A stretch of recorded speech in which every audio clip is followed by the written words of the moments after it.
In 1776, the 13 colonies took a stand against the British Crown.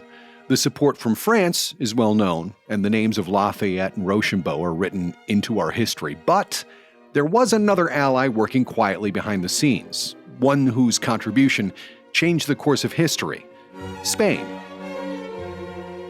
Its path to involvement didn't begin at the heart of the battle, explains Edward Jeep, retired U.S. Marine colonel and naval expert. It actually began years earlier in the halls of the European diplomacy.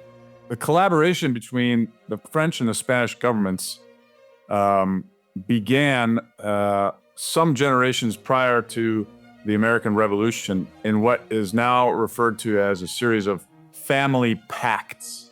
And those pacts joined the two Bourbon governments of France and Spain. They were cousins. The kings were cousins.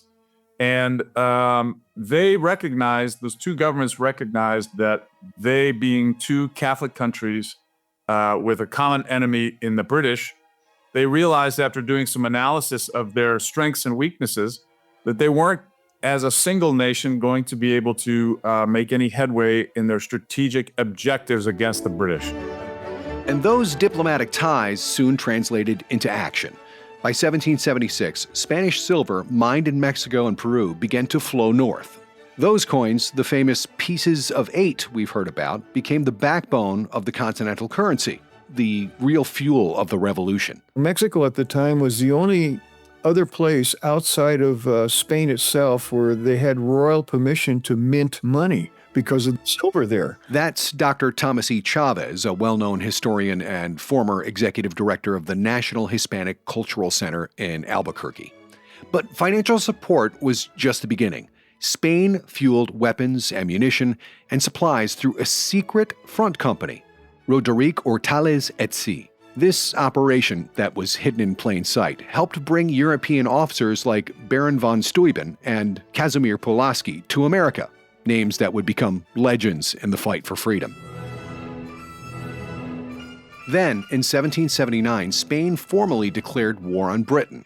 That same year, Bernardo de Galvez, governor of Spanish Louisiana, launched a military campaign that would alter the course of the war.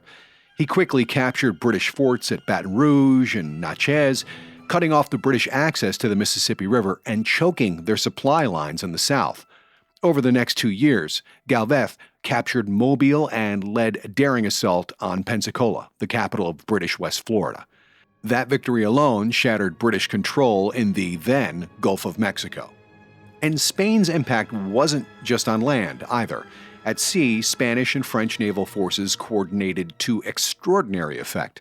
According to Edward Jeep, both fleets standardized shipbuilding and training, allowing them to operate side by side as a single force. They realized that the collaboration really had to go very, very deep in the naval sphere. And by that, they knew that for fleets to operate together, they had to have common code books, they had to have common gunnery procedures, common construction procedures, and enough common command and control procedures that they could operate as a fleet.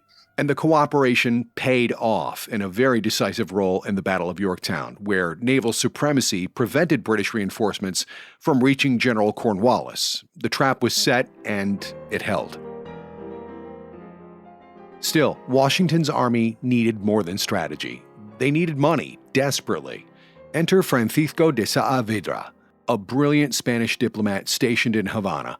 In a single day, Saavedra rallied merchants, officials, and wealthy citizens, raising enough funds to sustain Washington's final push, as Dr. Thomas E. Chavez explains. And he got to Havana. The treasure fleet hadn't arrived, and what to do. The fiscal there befriended Saavedra, and I think the fiscal suggested to Saavedra, well, we should maybe take up a collection.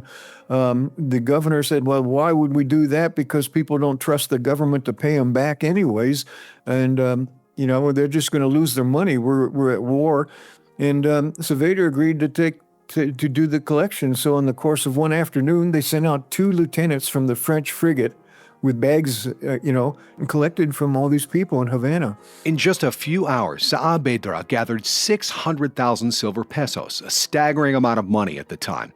In today's terms, that would be between $14 and $24 million, enough to feed the entire population of a city like Suffolk, Virginia, for a whole week. And it was that action, his action, swift, decisive, and largely unknown, that gave patriots the resources they needed to corner Cornwallis and win the war. The money got up there. Grasse got up there. He protected the Chesapeake Bay, defended the Chesapeake Bay from the returning British fleet, and supplied additional soldiers to the French forces. And the money paid for the Battle of Yorktown. So why don't we hear more about Spain's role in American independence? Well, because history is often written by those at the center of the stage, but just off to the side in the shadows of alliances and strategy stood Spain, sending ships, forging plans, and funding a revolution.